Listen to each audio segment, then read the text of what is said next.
Drivers, start your engine! You unlock this door with the key to degeneration. Beyond it lies a lot of dementia. Dementia of sound. Kudos to British Canada. Dementia of sight. I do like the red LED lighting in there. Dementia of mind. It created more gription. You're moving into a land that lacks any real substance or things or ideas. You just crossed over into MRN Motorsports Monday's Halloween Spooktacular. Today's story is somewhat unique and calls for a different kind of introduction. On this episode, you won't find any alien cookbooks or gremlins at 20,000 feet, although one is a chef and one is a pilot, so that's actually likely. Submitted for your approval, here's Woody Kane and Joey Meyer. MRN Motorsports Monday presented by Outback Steakhouse as we get set to talk about whatever that was that happened at Martinsville Speedway. We went expecting a short track race, and a combination of Talladega and a road course kind of broke out there at the end of it. Camping World Truck Series, we saw Noah Gragson get his first win. Later on the program, William Byron will join us, the leading rookie in the Xfinity Series, as they get set to race their next playoff race at Texas Motor Speedway. I'm Woody Kane. He's Joey Meyer. What in the world did we just see at Martinsville? Well, hopefully you're sitting down at lunch listening to our radio show, enjoying your free. I like free stuff. It's been a couple of weeks. Yeah. You actually had to go and pull your wallet out to pay for that onion, but now you get to go Monday to Outback Steakhouse, a great sponsor of the show, and enjoy your free bloomin' onion. Harvick pulled Kevin off. Harvick gets a top 10. Top 10, top 5 even, which it works out well. But I'm a little disappointed you didn't get dressed up like I did for Halloween. Wait, what are you supposed to be? Well, I had two choices this morning when we got up, and my first choice was after, in honor of Noah Gragson's victory. I was going to dress up as Noah Gragson, as you see on the screen right here, because I also wanted to puke after the race. Okay. Very nice. So Yeah. I had the same feeling he did. But what I went with was the Monster Energy NASCAR Cup crew member, right? Here's my hat, crew member, that has a radio show that became sorely disappointed at lap 493. At 493. You 493. made it that far. Yeah, 493. Before you got disappointed. That's it. Yep. So here's my outfit. So because we had a fantastic day, some of the best short track racing that we saw for 493 laps. Brad Keselowski, Kyle Busch, who are notorious nemesis of each other, put on a fantastic show, along with the likes of Joey Logano early in the race. Chase Elliott throughout the race. Yeah. The lap traffic played a good part. The guys staying on the lead lap played trying to stay on the ahead of the leader, played a good part. Really nothing happened outside for the first 493 laps that you would be disappointed with. That you wouldn't expect normally. Exactly right. So what we saw then was chaos ensued, actions uncontrolled by ourselves ensued of the last 7 laps, and I really have no idea what happened, because it turned into an absolute free-for-all, which I normally talk about the truck race being the most sloppy race of the year. I despise the first Martinsville truck race. I despise the fall truck race. But we actually saw a really good truck race on Saturday. Very, very happy for those guys. But the last 5, 6, 7 laps of that cup race these guys became dumb. Yeah, when Talladega is tweeting at your track saying that was crazy, yes. you know you had something going on. Exactly right. Yeah. So definitely it was a Halloween mood. Kyle Busch punches his ticket in. We already pretty much know Martin Truex has punched his ticket in, so now there's 2 spots left with 2 races to go. The intensity has been ramped up, and we saw numerous obvious episodes of that yesterday. Yeah, Kyle Busch goes to victory lane. He spoke with our Winston Kelly after the first day to 500. I wanted to be on Denny's outside and try to pinch him a little bit, but I didn't get a very good restart, and came off turn 2, had clean racetrack, got down behind him, and went off into turn 3, and he washed up the racetrack, and I was able to cut underneath him and get to the bottom there, and root him out of the way a little bit. It's time to go, and I was getting kind of beat on from behind, or it was going to come. I knew it was going to come anyways, and we drag race down the front straightaway into turn 1, and I chattered the rear tires on the brakes getting in there, and I slid up into him, but had Truex on me there down the backstretch through 3 and 4. Just knew that I had to get that momentum off of 4 and back to the start-finish line. So everybody don't forget, Halloween's on Tuesday, so your M&M's candies are going to be a hot commodity, that's for sure. My son Brexton's at home, so really looking forward to getting home and seeing him tonight. And you have punched your ticket to Miami Homestead, another chance at a championship. How big is that? It's huge. It's our opportunity to succeed, and God's given us every opportunity go do that. Adam and the guys had a great race car for me prepared for this weekend. We tested up here, we came here, and we were really good yesterday, and we just came out on top today. So Kyle Busch punches his ticket to the Championship 4 in Miami in about 3 weeks. Also, we expect Martin Truex Jr. will be okay, but every time you raise that issue with him, he says, well, wait a minute, everybody thought Kyle Larson was going to be a lock for the next round. I think it's to the point now with the margin he has, he can have 3 mediocre races. He can't have 2 bad races. Well, he's already had 1 race. He finished second. Yeah. That was pretty good. Right. He's always got to do is really show up at Texas and Phoenix. He's got a 25-point, 30-point advantage over second place. Right. Not even much fourth. less fourth. Yeah. Not much fourth. Exactly right. So we clearly know as long as he shows up, Right. him and Kyle Busch have punched their way through.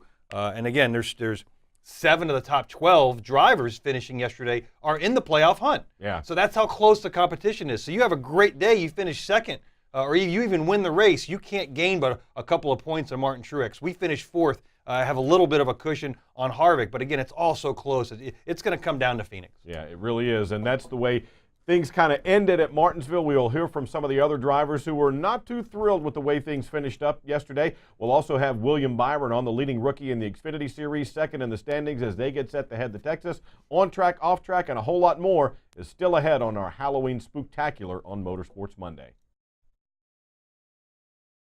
I'm not blooming good, I'm blooming great. Put a shrimp on the barbie and sizzle my steak. Woo, I want that onion to bloom, and it get in my senses like a sonic boom. No rules, just right. So bold, so nice, and I'm so ready for that Outback steak tonight. Outback Steakhouse, that's what it's all about. Outback Steakhouse, blooming great. It's almost the most refreshing time of the day, Bush O'Clock, a time for relaxing and unwinding with friends and family over a crisp, cold Busch beer. Busch's roots are in racing, but whether you're enjoying the race or going fishing, nothing is better when it's time to relax than a crisp, cold Busch. It's Bush O'Clock, so grab a 6-pack of Busch beer for the cooler, start the grill, and relax. Enjoy responsibly. Anheuser-Busch, Busch Beer, St. Louis, Missouri. Hey, Danica Patrick here. When I have friends and guests at the track who want to hear me drop pearls of wisdom during the race, I send them to Racing Electronics. Yeah, right back there? I think so. I didn't, other than hitting a car, I didn't hit anything, but there's a tire down or something. If you aren't listening to all the action live, you're missing out. Don't forget to rent a scanner or fan vision for the races. Go to racingelectronics.com to pre-rent for great discounts on your scanner and fan vision rentals.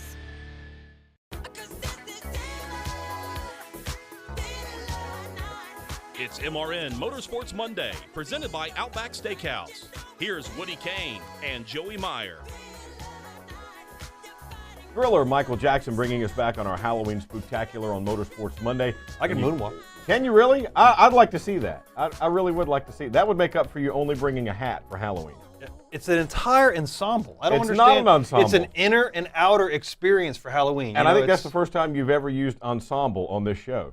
In 5 years, I don't think you've ever used ensemble before. I'm going to say gription here in a little bit because the track was pretty wide. There we go. Already.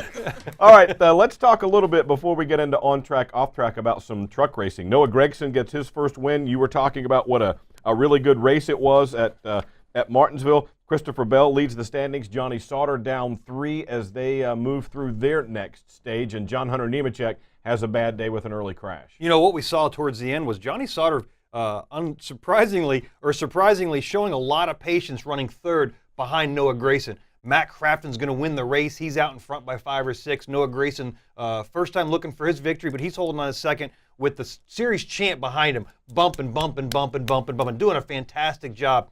We all sat up on the roof expecting this race to get really topsy-turvy as we've seen in the past, and it didn't. Or at least more physical exactly, than it was. A lot more physical. But Johnny Sauter was displaying a lot of patience. So now the caution comes out. Matt's the leader, Noah Gragson second. We're like, he's done. On the outside. On the outside. Yeah. He's going to take the outside lane. Now it's going to be a race between Matt Crafton and Johnny Sauter. That's just the way it's going to play out. Sorry, Noah, your day is done. You're going to go finish third because Johnny's going to root you right out of the way. Mm-hmm. Yeah. Not so much. It didn't work out that way. First of all, he takes the high lane to the lead. Well, what we saw was Martinsville did not use anything special at the track this weekend. Kudos to them. Kudos to them. Thank you for not doing anything goofy after the test. The high lane, the track was very wide. The tires, even though they weren't wearing out, the left sides, I bet we could have run for 500 laps. But the tires were wearing out just enough and putting some rubber down in that outside lane that allowed those trucks to move up. And a significantly different second lane, you could run the whole second lane all the way around. It's exactly what Noah Gragson did. And it's what made Brad take the high lane. Watching that I was truck wondering race, why he picked that. Absolutely. We talked about it. The high lane was available, and had he been able to get through 3 and 4 cleanly, he would have been able to take the lead, and the results could have been different. But the outside lane came. Noah Gragson did a great job having a good restart, getting around Matt Crafton for his first victory, and showed his excitement by throwing up. Puking. I was right in front of everybody. Exactly right. I was so excited I puked. As you know, it's one of those party nights. You always have your good friend holding your hair. Yep. We probably didn't have that problem. Well, no, holding your hair out so you don't get it messy. Kyle Busch was the good friend, yeah. holding himself as he was puking over the wall. Congratulations to Noah Gragson and those guys getting their first victory. Not really working on the playoffs, not advancing him, I should say. Right. But a good start for those guys, and again, he's got a good future. He spoke with our Winston Kelly after his first career victory in the Truck Series. Noah, let's start with that pass for the win, that restart there at the end. Take us through that. Winston, that was crazy. Starting on the outside, it's really, really hard to pass here. You got to line wrap and stay really far on the bottom. And, man, I'm just so thankful to have an awesome switch Toyota Tundra to come out here. Thank you to Kyle Busch, Samantha Busch, my crew chief, Marcus Mission, all my crew guys. This is crazy. I can't believe it. I want to thank all the fans for coming out. Switch, Toyota, TRD, everyone that makes this possible for me. A young kid from Las Vegas who started racing 5 years ago to be racing here in the NASCAR Camp World Truck Series. It's a privilege, and all those hours of hard work, I knew to myself this morning, I knew I could get it done. I've known it this whole year, and I told myself I'm going to get that trophy today, and that's what we did. So Noah Gragson takes the Switch Toyota to victory lane at Martinsville, his first career win in the Camping World Truck Series. 2017 has been a really good year for rookies. We've had a lot of good first-time winners this year. Speaking of, that's a nice segue. See, there. like I that, know where you're going. Yeah. Let's go to the guest line now where William Byron joins us. He is the leading rookie in the Xfinity Series, second in the standings, down by 2 points to his teammate as we get set for Texas Motor Speedway this weekend. William, man, congratulations on the fine season you guys have had. I know you were off this past weekend, but now you look ahead to that next playoff race. When you started off this season, did you kind of think, I'd like to be here or there, and where does that compare with where you are? Yeah, we definitely wanted to get to this point in the season and have a shot at running for the championship. So it's good. We've met that goal so far, and we're going to Texas with a shot to advance ourselves to Homestead. So that's always good. And I think, we've had a really solid race last weekend at Kansas, which was good and got us a few points, which we can, work with for the next 2 races and hopefully just keep building that gap. So we're excited for the next weekend and also for Phoenix and Homestead, and just to kind of see what we can do and put it all out there. William, you're showing the experience of a veteran, even though you have a big R next to your name in the first year in the Xfinity Series. So you have a week off. You get to watch the truck and the Cup guys go bang their little fenders in Martinsville. But you really have to prepare for your next 2 races to make sure you can advance your way into Homestead. What preparation do you do, and are you one of those drivers that really like using electronics and simulations to prepare for a race like Texas? Yeah, it's definitely, on a week off like that, you try and keep yourself in the flow of things and keep yourself acclimated with things. But, for us, I always stay doing something racing related, whether it's watching the race or just, racing myself or whatever. So I try and keep myself, doing something in racing, but also kind of take a little step back and be able to think about and process what you've been doing so far. So I feel really good going into this weekend, and just super excited to get in the race car and see what we can do with our car and how Texas is. I think we had a stage win there in the spring, and hopefully we can just build on that. Yeah, a 7th place finish as well. But with things as tight as they are, your teammate Justin Allgaier 2 points ahead of you, right behind you. Another teammate, Elliott Sadler, in the standings. He's just 11 points out of the lead. With all that going on, do you feel that it's one of those situations where you got to have a win to advance, or can you point your way in, or are you not even thinking in that mindset? I think you definitely, in our series, you're going to probably point your way in. But I would say, that Phoenix is a great opportunity for us to try and win a race. We qualified on the pole there and had a good run in the spring, and it's a good racetrack for me and our team as well. So I think, that's going to be a place we circle on the calendar for trying to go out there and win. But you never know, Texas could be that place as well. So we're going to go there and bring our best stuff and see what we can do with it. As a youngster in the series with the big R and the yellow bumper and everything, you've had that 2 years in a row, last year in the Truck Series, this year in the Xfinity Series. It's difficult to stay focused without outside interruptions. But you had this little announcement, I believe, referencing 2018. Is that any kind of distraction? And let us know how excited you are about 2018. Yeah, it's definitely it's exciting. It's an amazing opportunity. Next year will be, and it's not really a distraction for me. I don't think I kind of know what I'm going to do and can look forward to it and keep an eye on what is going on over there to maybe help me for this year. So those guys all want me to just focus hard on this year and do the best I can, and that's what we're doing, is just trying to work hard in these next 3 races to be the best we can, so we can give these guys a championship. So that's been my goal this whole year, is to win this championship, and I think we're in great position to do it. All right, well, I have to ask you, have you had a chance to drive the simulator for Cup Car yet? I have. We do we do a lot of that stuff during the week and work there. So I'm able to kind of help them out, which is a good learning process and kind of get me ahead of the game, and sometimes kind of helps with what we're dealing with in our Xfinity cars. William, I know the testing rules are pretty strict these days, but will there be any opportunity before the end of the season or before Daytona next year for you to get some seat time in a Cup car anywhere?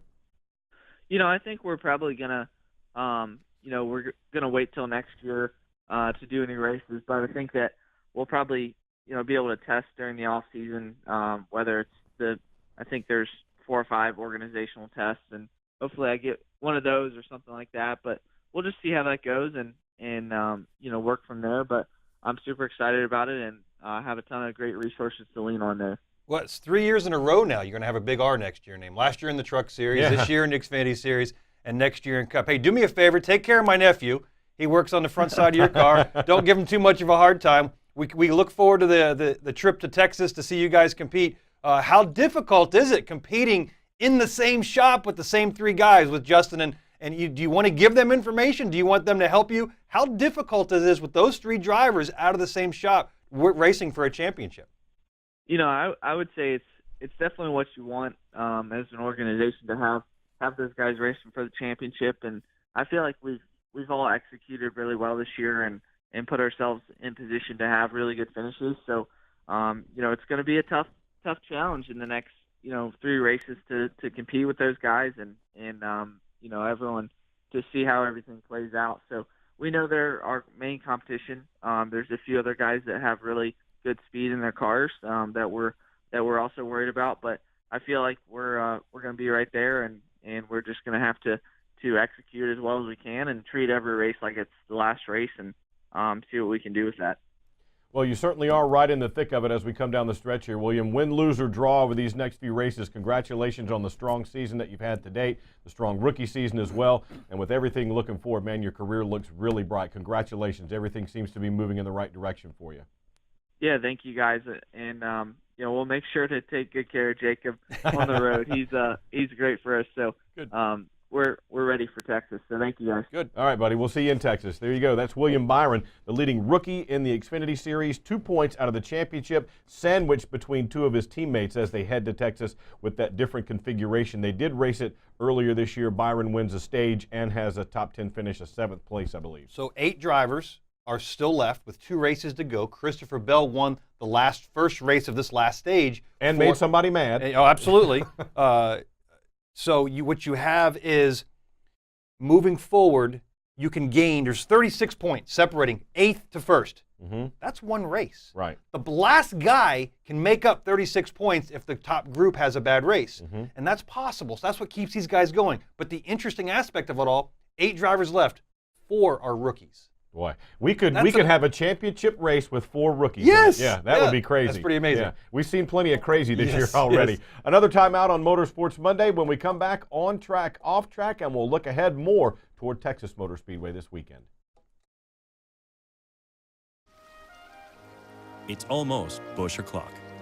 A time for relaxing and unwinding with a crisp, cold Busch beer. It's the most refreshing time of the day. Wait for it. 3, 2, 1. Busch.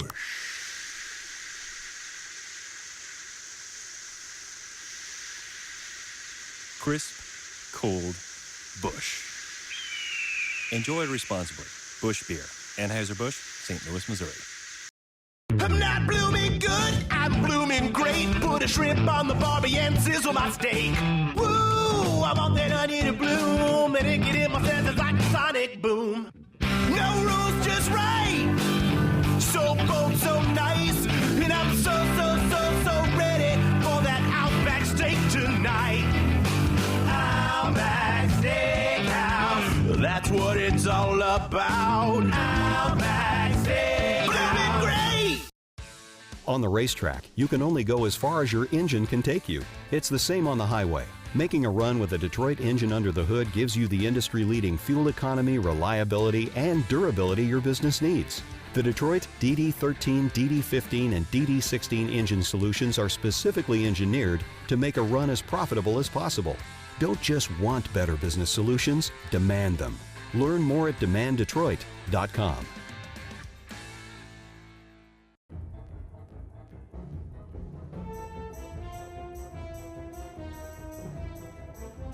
It's MRN Motorsports Monday, presented by Outback Steakhouse.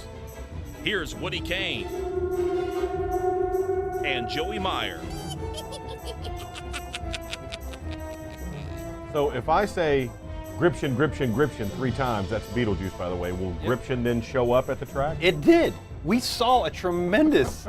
This is our segue into on-track, off-track. There you go. Yeah. All right, we'll talk a little bit more about Texas in a moment because I want to ask you about that. But first, let's talk on-track, off-track. This is the portion of the program where we discuss things that are going well and not so well in the sport. Let's start on the positive side. On-track, what's good for you? My costume as a disappointed crew member, Speaking of disappointed. Speaking of disappointed. I thought, well, you and my wife. Well, there's that. Okay. Right. Well, we saw, again, to not re-educate and regurgitate the same thing, but fantastic racing from Martinsville. It wasn't one lane. It wasn't a beat and bang fest on Saturday with the truck series that we've come to get. But this was an intensity that you could feel. And unfortunately, the last 7 laps, it changed tunes, but the first 490 laps were just fantastic racing. Pit road was good. Not a lot of penalties, although Denny Hamlin shot himself in the foot again, that we've come to enjoy that. Him and Brad seem to be pretty quick on pit road, unfortunately. Chris Lambert and I talk about who's going to be the first one to speed today. Right. But fantastic racing from Martinsville. The tire was good. The fans were pretty full. You know, the weather was a little chilly, but it was okay. It was just a good... It was more than a little chilly. I stood on the roof. I'm aware. I know. I was going to say, don't sugarcoat it now. The LED lighting was okay. At a scale of 1 to 10, I would like to see some lights added because the front stretch is still a little bit dark. But it was a nice addition to the racetrack, which a year ago we had to finish in the dark just about. Yeah. But it was an all-around good weekend at Martinsville. The racetrack really puts on, since 1947, they were celebrating their 70th anniversary. They've been putting on good events. And if this weekend's race, the fall event of 2017, doesn't go to the top 5 of the list, I'll be surprised. It's right up there for sure. Speaking of good short track racing, Martin Truex Jr., when it didn't look like he was going to be that much of a factor, winds up coming home in the 2nd spot. Here's how he described it afterward. Yeah, it's just Martinsville, you know, short track racing at the end. Everybody's trying to get to Homestead, punch their ticket, but you know, really good day for our team. This has been a struggle for us this place, and just you know, to run second here is awesome. I think we had a 5th or 6th place car all day long. We couldn't quite get better than that, but I'm really proud of that effort for everybody, for all our guys. So we fought hard all day. We didn't give up, and we had a shot at it there at the last lap, and got inside of Kyle. Just couldn't get the power down off of 4, and I didn't want to be the one to knock him out of the way for the win. So how maybe I should have, but I don't know. It's those guys kept knocking each other out of the way and up there in the front, and I'm not sure that's the way to do it. But good day for us, and we'll go to Texas next week and see if we can't continue our 1.5 mile runs. So there you go. He was reluctant to do what he had seen others do. Because he knows he's going to Homestead. You're right, and he doesn't want to have that hanging over it. Exactly right. Yeah. So Kyle Busch moved his teammate, the 11, out of the way because he has to get to Homestead. And that's the intensity that this playoff system has given us. We don't see the same intensity in the spring race at Martinsville because there's a lot more give and take. But this is with 4 races to go and only 3 to get to Homestead. The intensity was definitely there. All right. For me, on track is going to be the really great crowd at Martinsville. It wasn't a sellout, but it was a really good crowd. When it got down into the 40s and got dark, some of the people kind of seeped away a little bit, but a really good crowd, really good camping experience at Martinsville. All that worked out really well. All right, let's shift now to off track. What's not going quite so well? Man, we had 492 really, really good laps. Mm-hmm. Those last 7 were almost embarrassing as far as the way guys simply disrespected the other amount of drivers and the wrecking that we normally get accustomed to seeing in the truck race. It's just the way that happens. Right. We don't get accustomed to seeing it. I don't mind. I love short track racing. We saw leaders bumping and beating fenders a little bit. But realistically, to spin guys out and just completely move them out of the way. How close to the edge are you when you're trying to nudge a guy just enough to move him versus hitting him hard enough to wreck him? You know how we watch golf on TV and it looks really easy? But you go to play it and it's really hard. Not so much, yeah. Okay, the guys driving these race cars are really good race car drivers, and they have phenomenal race car control. We've seen Denny Hamlin do victory burnouts and do a burnout around the entire track, sliding, drifting around. These guys are really, really good at what they do. They have the ability to know when to wreck and how to wreck and what to do it. And unfortunately, we saw the line crossed a little bit. But again, I've said 100 times on this show, if people are mad, it was a good really, race. really Absolutely. good race. Speaking of Denny Hamlin, here's what he had to say after the event at Martinsville. From your driver's seat, describe the closing laps and the contact out there on the racetrack. Yeah, I tried to move the 24 up the racetrack, getting in turn 3 there, and it just he spun out. I mean, he moved the 2 up the racetrack there at the end as well, and everybody's fine with that. But hey, we're trying to make a ticket to Homestead. I tried to get to his back bumper and slide him up the racetrack, and I just went too deep. When you guys got out of the race cars, back out on the racetrack there, you and Chase, what was the conversation like? Just, enough of, there's cars out there doing lug nut check and everything, and, we're about to run into other cars, so I just said knock off the crap. There you go. That's what Denny Hamlin said after the race, and then Chase Elliott for the other side of the story. Chase, describe first off what happened on the track during the running of the race. Yeah, I mean, just like I said on TV, I got punted from behind and wrecked in turn 3, leading the race. So I don't know what his problem was. It was unnecessary. I hadn't raced him dirty all day long. There was no reason for that. And he comes over and talks to me a second ago and tells me he had somebody push him into turn 3, and I thought that was funny because there was nobody within 2 car lengths of him into turn 3 behind myself. So I don't know what the deal was, but it's so disappointing. We had the best car I've ever had here at Martinsville, and had an opportunity to go straight to Homestead, and because of him, we don't. So Denny Hamlin's upset. Chase Elliott is upset. We also saw Ryan Blaney and Kevin Harvick talk about each other. By the way, Kevin Harvick, top 10 finish. Go get your Bloomin' Onion. Free. It's free. Free. Go by Outback Steakhouse. Get that free Bloomin' Onion. It's Bloomin' Monday. What I find intriguing was Chase's amnesia, because it was okay for him to do what he did to Brad, but he didn't like what he got done by the 11. So the shoe was on the other foot, but that's what we expect in the intensity here. It was okay. Chase made a decision, and he was okay with it because it was his decision. But he got a decision that wasn't his by Denny Hamlin, so he wasn't okay with it, and that's the difference. At the end, neither one of them got to go to victory lane. It was Kyle Busch who was able to move his teammate out of the way, and Denny completely never even got mad at Kyle. Never mentioned it. Exactly yeah, right. Never mentioned it so at all. exactly what we saw. Good short track racing at Martinsville. Sure was. All right, one more break here on Motorsports Monday. We'll look ahead when we come back. I'm not blooming good, I'm blooming great. Put a shrimp on the barbie and sizzle my steak. Woo, I want that onion to bloom, and it get in my senses like a sonic boom. No rules, just right. So cold, so nice, and I'm so ready for that Outback steak tonight. Outback Steakhouse, that's what it's all about. Outback Steakhouse, blooming great. citywide to countryside, whatever you drive, wherever you go. Hercules Tires has the value, selection, and industry-leading warranty to get you there, no matter where the road takes you. To learn more, visit HerculesTire.com. Hercules Tires, ride on our strength. It's almost Busch o'clock. A time for relaxing and unwinding with a crisp, cold Busch beer. It's the most refreshing time of the day. Wait for it. 3, 2, 1. Busch.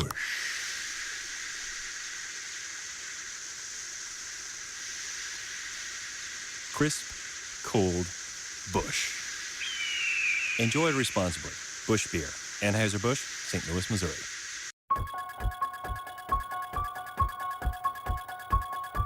It's MRN Motorsports Monday, presented by Outback Steakhouse. Here's Woody Kane and Joey Meyer.